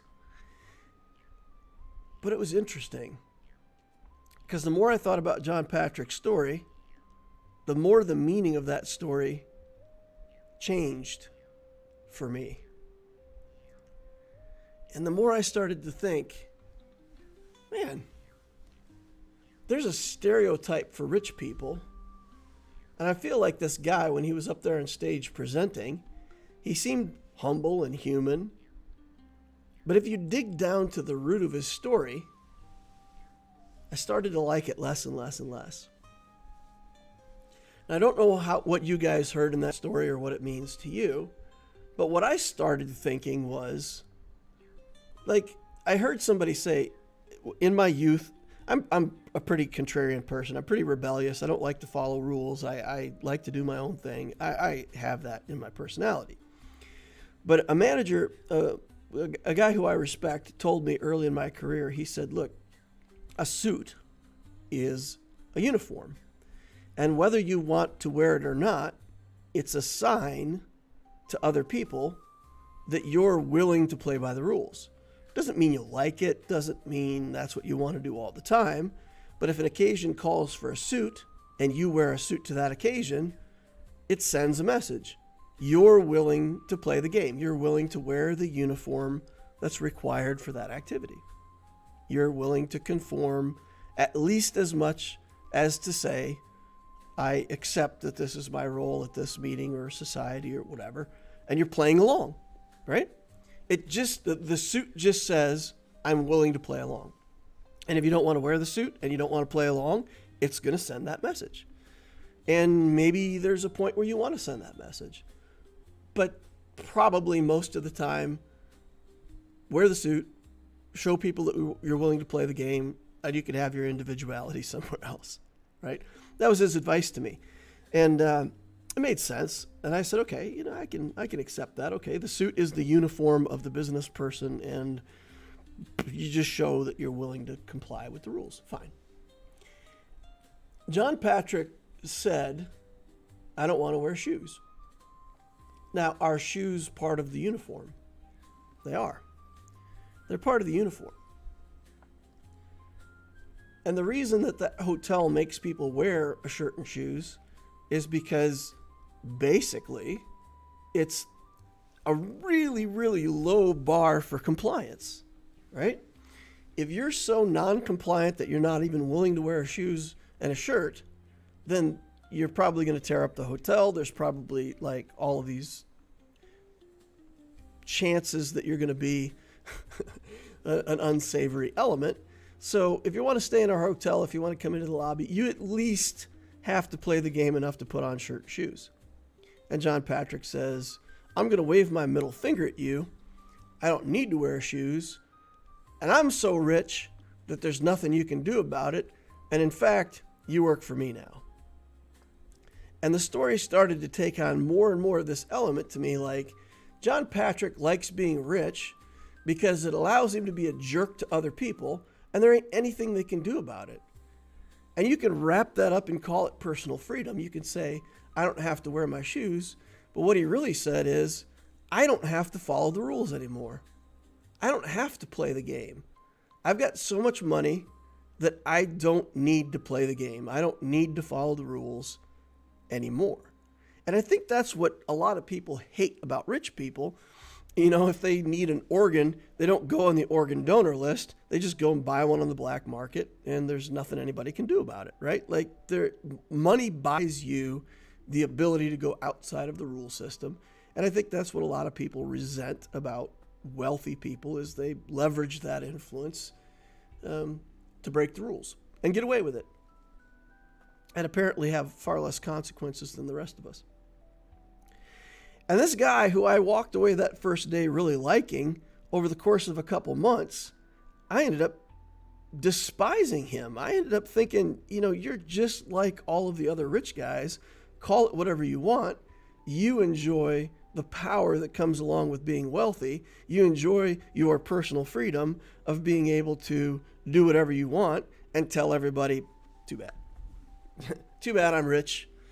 I'm going to do whatever I want to do. Now, I don't know John Patrick. Maybe the people who are close to him, maybe he gave tons of his money to charity. Maybe he's really one of the best people that you ever want to meet. That could be true. I don't know him.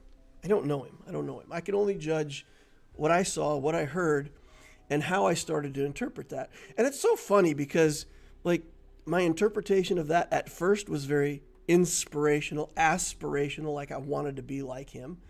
And then as I thought about it more, I thought, I'm never going to be that guy. I'm never going to be the guy who has a parking spot with my name on it so that I can park there and show everybody that I'm better than them. I don't want to be the guy who doesn't wear shoes just to prove that he can. But who knows? Who knows? Maybe if I had a whole bunch of money, maybe I'd be a jerk too. But anyway, the second, well, probably the fourth part of the story by now, once we did start taking the education and we got our personal trainer who started, you know, taking us through the details of all the, you know, stuff that we needed to know, our first actual homework assignment, the first thing that we had to do was to actually, in fact, sit down and write out a plan, what it meant to be wealthy to us. And after working on that for a whole week, sincerely, spending a lot of time talking about it with my wife, you know, she had ideas of what she wanted to do. But at the end of that week, I came to the strangest conclusion. And my conclusion was, at that moment in my life, if the stock market thing had worked out and I made all kinds of money, the thing that I would have wanted to do more than anything in the world was exactly the same thing I was already doing. I just would have had more money. When I came right down to it, I mean, I defined myself. I was, you know, playing competitive games at the time. I had a career path at the time. I liked my job. I liked working hard. I liked putting in a lot of hours, staying busy. And I thought to myself, you know, I don't really think I would do anything differently. I think I would stay at my job. I think I would continue to work and do the things I'm doing. If we traveled all the time, I feel like I would lose my sense of purpose. So I would just do what I'm doing right now. I would just have more money. I would just have the ability to be able to walk away. So, yeah, interesting. So 2 takeaways from this for anybody who's listening to the story still or cares about these kinds of things. I mean, what do you guys think about it? Did you, out of the John Patrick story and not wearing shoes, did you come to the same conclusion I did? Do you think I misinterpreted that? I'm always interested in what other people hear and what they think out of these stories.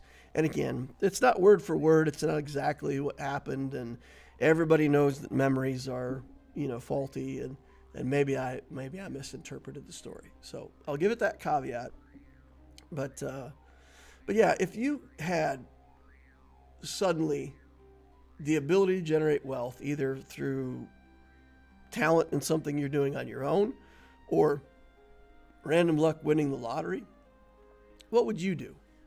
What would you do if you were really rich? And I like to think at this point in my life that it's still true that I am who I am. And even if, you know, however much money I have, that I'm not going to start doing things differently or change my personality or leave my wife or be mean to my kid. I think that stuff all stays the same no matter what. If you gave me $1 billion right now, like an obscene amount of money, I would give most of it away.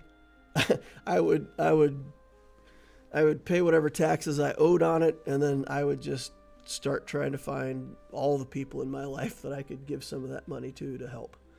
And I like to think that's the truth. But of course, if somebody wrote me $1 billion check, we would find out. I've got a friend. We'll call him Scott for the sake of this discussion. And my wife and I shared that with our friends, and we said, the same thing. What would you really do? And my friend, again, we'll call him Scott. My friend was so funny.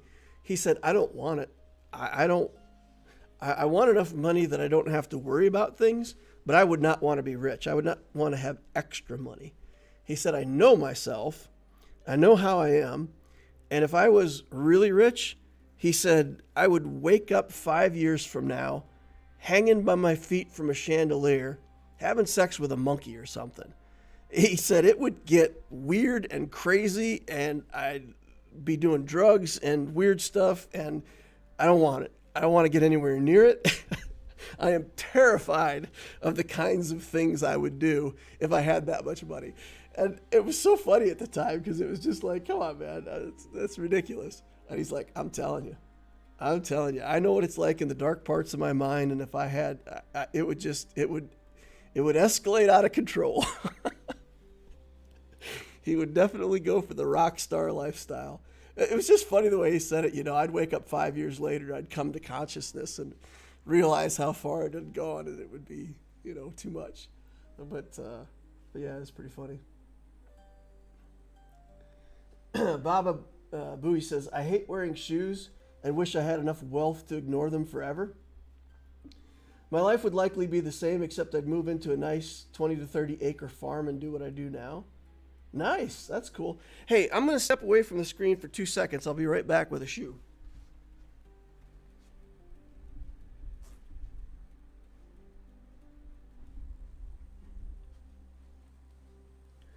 And just to be clear, for the purpose of YouTube and algorithms and all that stuff, I am not in any way sponsoring, or advocating or whatever. I'm just sharing with you something that I do. And this shoe is made by a company called Vivo Barefoot. Now, I have for my entire career worked in factories, and all of the factories I ever worked in had a requirement for steel-toed shoes. So for 30 years, my footwear was big, heavy, steel-toed shoes and boots meant for work in a factory. And over the last few years, I've had a lot of problems with my feet. And the research indicates that shoes actually make it worse. We buy these shoes with the idea that the shoes are going to help our feet, when in fact, staying barefoot, or the shape of your foot and the function of your foot is meant to work with no shoe on, right? Your foot was not meant to be in a shoe. So actually, by not having shoes, your feet get better. It was counterintuitive, but man, since I no longer work in a factory since October of last year, I don't wear shoes around the house at all.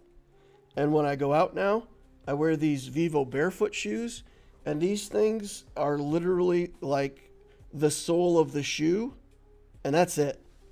I mean, they don't have supports, they don't have metal in them, they're super lightweight, they're super flexible, they are just one step away from being barefoot.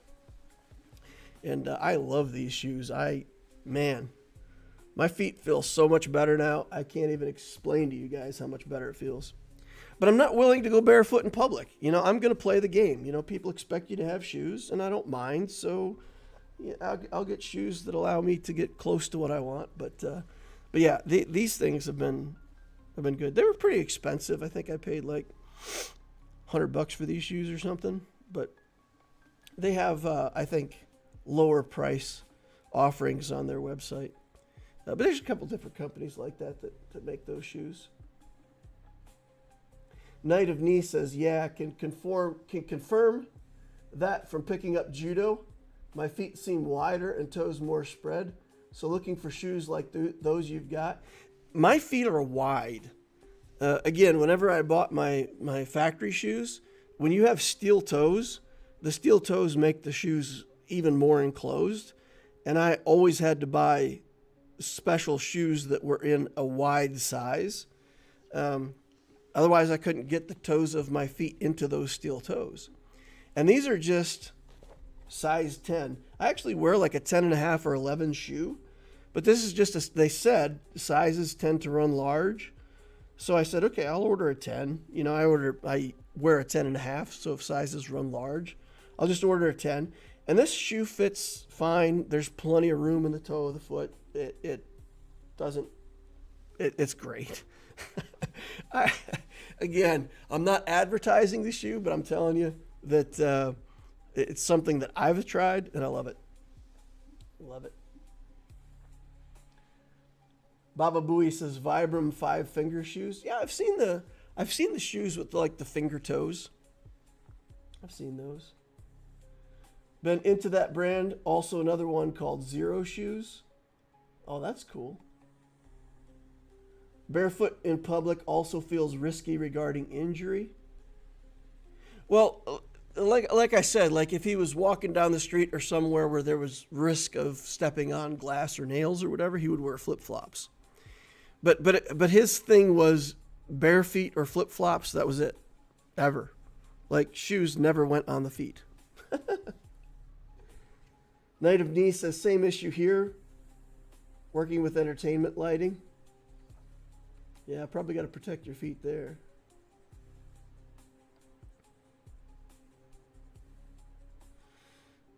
Baba Booey says, what do you do now?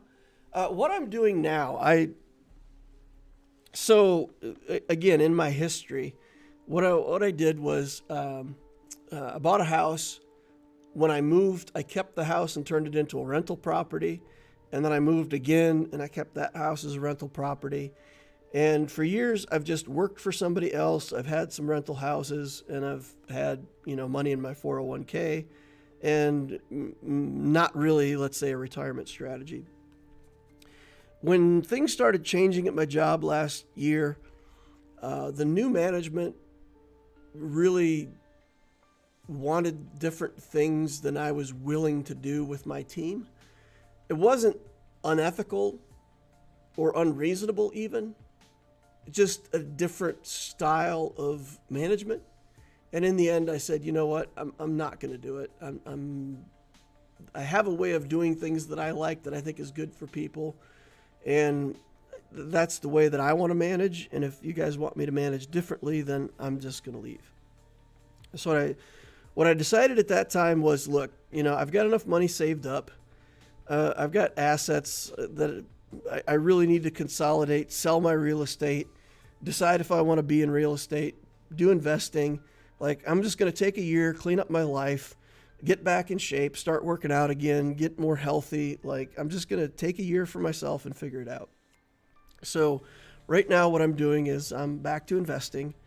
And so far it's going better than I expected. And as long as I can keep up my current success rate with my investments, and I will be re-entering real estate, but closer to where I am now. So I've sold my real estate that was in other states. That's all gone. And I'm consolidating. I got a lot in Bitcoin. My Bitcoin investments are up 30% for the year already. So there's I haven't cashed in the profit yet, but on paper, I've made half a year's salary just in my Bitcoin investments alone. So what I'm doing now, I'll never have to go back to work. As long as I can just maintain what I've done for the first half of this year, I'll never have to work for somebody else again. Doesn't mean I'm going to get rich and all that, but I am assuming that over the course of the next couple of years, I must continue to get better. So as long as what I'm doing now, I continue to be equal or better, I'm done working for other people. So that's what I'm doing now. Do you want an apprentice? Nice, man. You're living the dream. Well, the only reason I'm living the dream is because I saved. Like, you guys, like, I saved my ass off. When I went to my first job out of college, I made $36,000 salary. And I went in and I set up my paperwork. And when it said, how much do you want to put into your 401k, I wrote 36%. Back then, the maximum allowed tax-free contribution was something like $12,500 or something like that. So it would take 36% of my salary to make the maximum allowed contribution to my 401k. Now, when kids get out of college, they want to go to work, they want a new car, they want a nice apartment, they're hunting for a wife, they want to be impressive, they want nice things. I grew up with nothing, guys. I grew up on a farm in the middle of nowhere, South Dakota, eating government cheese. Like, I grew up in the poorhouse, man. Chopping wood and milking cows. And so I didn't need all that stuff. And I started saving money. When I bought my first house, I've been working for about 5 years, and I already put away like $40,000. So I just borrowed against my own money for a down payment on my first house, and that got me to be a homeowner. 4 years out of college, I already owned a house. Now, it was modest. The car that I drove was a complete piece of garbage. The motorcycle that I bought was one of the best motorcycles you could buy at the time. And I even have this picture of that motorcycle parked in front of my first house that I bought. And the house is all like shabby and run down and not very nice house. And then I had this brand new BMW K12 sport bike that cost $16,000. And I titled that picture Priorities. So that was like my one caveat. But I saved money for about, I would say, a good 15 years. But then I was married, and there's another story that I tell about that. In 2008, there was this moment in time in 2008 where in 1 week period, a guy that I knew well committed suicide. A lady that I'd worked with for years parked her car in front of a train, committed suicide. A guy that I just met a couple months ago, was working on a project with, a sales guy in Europe, spent Sunday night with his family, got as much family time as he could, and he left at 10 o'clock at night, had to drive about 4 hours, but about 1 o'clock in the morning, the weather was bad and he was tired, and he just drove off the road and didn't make, passed away in the car accident. So within 1 week, 3 people I knew passed away. And I'd been saving, like I said, for 15 years, living on a dime, and saved up all this money. And just in that moment, I thought, what am I doing? I'm just torturing myself and my wife, and we're saving all this money, and I've got 3 houses now, but why? Like, it's balance, right? Can't quit saving, but you also can't just spend everything. But boy, I certainly needed to spend more than I was spending at the time. So, my wife and I found a better balance, saving and spending. So the only reason that I'm able to do what I'm doing now is because I've been very responsible for a long time in my life. And that gave me, enough equity in the background to be able to do this. If you tried to start doing what I'm doing with $5,000, you don't have enough equity to do the kinds of trades that I'm doing. It doesn't mean it's good or bad. It just means that, it's my habits that gave me the capital to be able to try this. So, yeah. Might be too personal. Feel free to ignore. But what salary range were you making prior to leaving your previous job for the past few years? Well, I'll just say it was it was close to 200,000. with salary and bonus and everything else. And that'll leave a little room for people to imagine something without telling people exactly how much I made. But yeah, that's what I gave up, is almost a $200,000 salary. So I have to,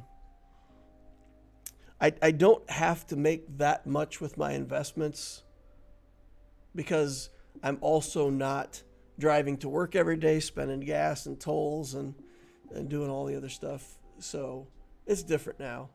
But certainly there's financial targets that I have to meet. Most frugal and stoic, planning ahead, and then you face the fragility and temporary nature of life. I can relate to that in a sense, says Knight of Knee. Yeah, that's exactly right. That's exactly right. You realize that, I ain't going to take it with me, and maybe I'm saving all this money for retirement, but what if I never get to retirement? Then there's just a bunch of money that my family's going to fight over when I'm gone. For example, my wife bought a TV when she was in college, and I had bought a TV like a couple of years after I got out of college. So, not flat screens, but just like old 27-inch tube TVs that were okay in 1997, And then you find yourself in 2008, 10 years later, and those are the two TVs that you still have in your house, You've got the one downstairs, you've got the one upstairs, and they're 10, 11 years old. The technology has changed so much, and I'm like, why don't we have one of these new flat screen TVs that everybody's talking about? Like why don't we have one of those? Well, at the time it was like $4,000 for a good flat screen TV, and it's like, yeah, we can afford that. Why not? Why not? My TV is still a dumb TV, says Knight of Knee. Yeah. So I mean, that's it. I've often said that if I ever got a tattoo, it would be of a scale, right? Or a yin-yang symbol, right? Just so much of life, so much of everything we do is just about balance. You shouldn't keep all your money. You shouldn't give it all away. You shouldn't save it all. You shouldn't spend it all. You should be nice to people, but if you're too nice to people, they will take advantage of you. You shouldn't be mean to people, because if you're too mean to people, that'll come back to haunt you too. But sometimes you still have to do hard things and say mean things to people to get them to wake up or do the kinds of things that they need to do. I've got a saying that I've probably used this maybe 10 times in my career. I think it's a card. It got played on me once, and it was so effective that I've used it, but only in the right circumstance on the best people that I wanted to help. And it's this: you will not get where you want to go behaving the way that you do. I had a boss tell me that one time. Same boss that told me about the suit. And it was about empathy. I'm not empathetic by nature. I'm very practical and common sense and fact driven. At that time, I thought everybody should be that way. And if they asked me a question and I responded with facts, that's just the way it needed to be, right? Like, who cares what they think? And he taught me the value of, again, there's no reason for you to hurt people's feelings for no reason. If they ask you something and the truth will hurt their feelings, just tell them a version of the truth that's okay, But every now and then, stripping it down to that bare of truth and just telling somebody, you're not going to get where you want to go behaving this way. Had a person who wanted to be a supervisor, and they had the kind of personality where people liked them, but the thought of them being a supervisor was a little uncomfortable because they seemed like the kind of person who would abuse the power and want to tell people what to do more than help them understand what needs to be done, for example. And I used that language, and I said, you're not going to get where you want to go behaving like this. You can't take a whip and get behind the animals and beat them until they go where you want. You have to be a shepherd, grab your crook, and walk out in front of them and see if they follow, right? That's the behavior that will get you where you want to go. Standing behind people with a whip will not get you there, right? And that person changed their behavior. They became a supervisor, and they were very successful. So it's all about balance, right? If that person didn't respect me, I couldn't use that kind of truth and honesty. But on the other hand, if I never had that hard conversation, they wouldn't have been successful either. So, man, so much of life just comes down to balancing the scales. Just figure out, this is your version of the truth. This is my version of the truth. The real truth is somewhere in the middle. It's fine. Let's find that spot, agree that that's close enough to what's true, and just move on. Sometimes you got to be a lion to be the sheep that you want to be. Oh, interesting. Double Wallace says, thank you very much for sharing your perspective, DL. I find this very interesting. Yeah, just life stories, things that happen. It can be a tricky trick to manage people. Same kind here. You kind of need to Obi-Wan sometimes perspectives. The truth is, if you want to go out and buy a car, not every car is for you. If you want to meet a woman, not every woman is for you. If you want to play a video game, not every game is for you. If you want to work for somebody, not every boss is for you. And that is a truth. And I feel like I have been a very good boss to a lot of people. I've helped them manage their careers, even sometimes do better outside of work. I've educated people. I've helped them. But there's also been people who think that I'm the worst thing that ever happened to business, right? Maybe they weren't doing their jobs right, or maybe I gave them advice that they just weren't willing to take, whatever it is. Some people just didn't respond to my leadership in the right way, and they weren't going to, and they didn't want to. And so I got to get off the stream here soon because I got some stuff I need to do with my family. But just understand that if anybody's watching this and you're in a job that you love, if you're in a career that you like, but for some reason you can't get ahead, you don't like your boss, just understand that boss might be a good boss for a lot of people. He might be good for the business. He might be making money for them. But there's probably somebody out there who you could work for, who you would respect, who's more aligned with your way of thinking, who could have those kinds of conversations to help you improve yourself.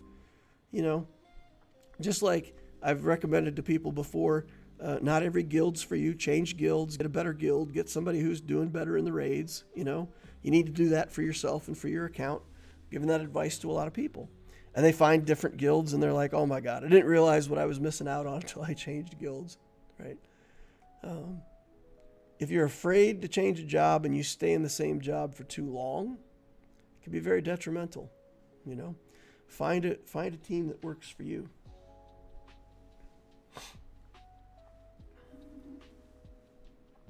Knight of Knee says, was going on the opposite, that being nice all the time can also be bad, as people tend to abuse it and mistake the kindness for weakness.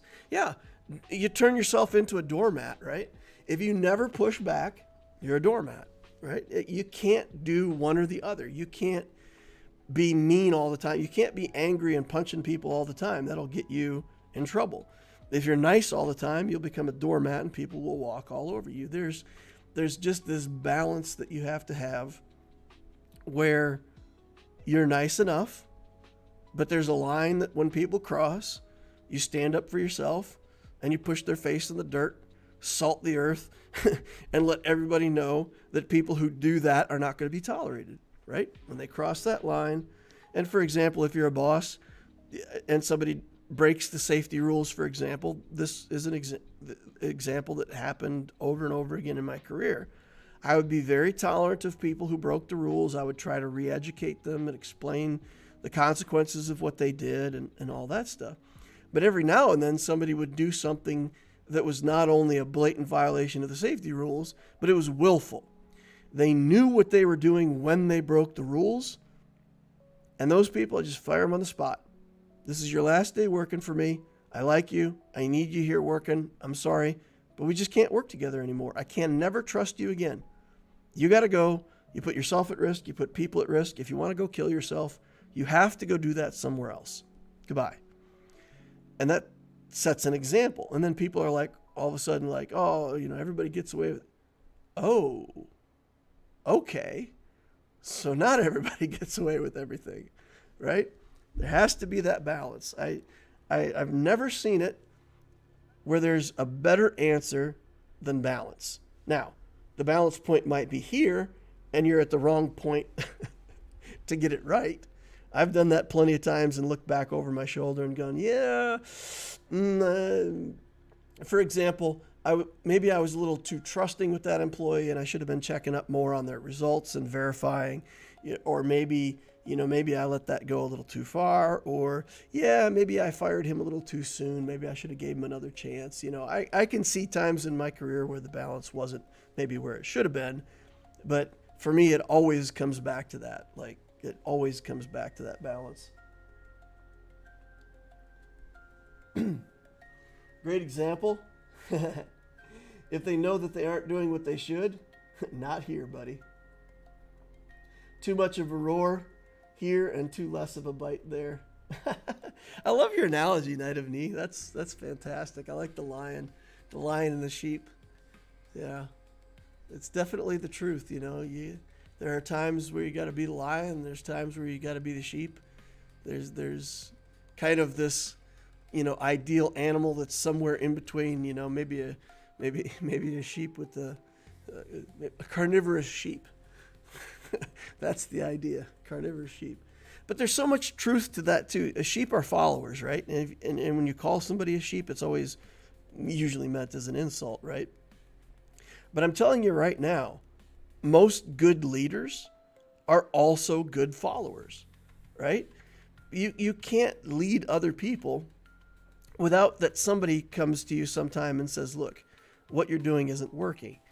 Here's what you don't see. Here's what's really happening out on the shop floor. Maybe you need to do this differently. And if a leader can't also say, you know what? I'm going to follow you on this one. I hear you. I don't believe you, but I hear you, and I'm going to follow you on this one. And if a leader can't also be a follower, you're done. You're done. There's no leader who shouldn't be a follower, because even if you reach the highest pinnacles of leadership, you should still be accountable to God or a board of directors or Buddha or, whatever it is that you believe in. And maybe even these ideas are created so that no matter how far you ever get, you're always accountable to something bigger than yourself, right? There's never a time where you're it, where you're not accountable to anyone. Or maybe it is. Maybe when you get enough money, you just don't wear shoes and you're not accountable to anyone. Just the idea of being able to listen to another person's ideas. We should never lose that. I'm telling you, there are a lot of leaders who can't do it. And you can't listen to every idea either. That's also a balance. I mean, people will feed you bad ideas that are not in your best interest, and there's things that they don't know. So I think the trick is always make sure that people know that they've been heard, right? I hear you. I heard you. We're not going to do what you said, but I did hear you. Right? So it's not always easy. All right, I got to get off of here, guys. I'm already 15 minutes over when I was supposed to get off of here. So I'm going to jet. Thank you all. Had a good GAC. Got a full clear. Appreciate all you guys. Sign up for the giveaway. Head on over to Discord. 2 $25 gift cards up for grab. Get into that giveaway channel. Hit that party horn. The drawing will be done on Memorial Day. And if your in-game name includes Inquisitor, we'll double that winning. All right, please remember to hit that like button on the way out if you didn't hit it on the way in. Subscribe to the channel, notification bell. You guys know all that stuff. Discord, even more reason than ever to go over to the Discord channel and check it out. There's free money over there. Hope to see you over there. Thank you all for watching, and we'll see you in the next Story Cron.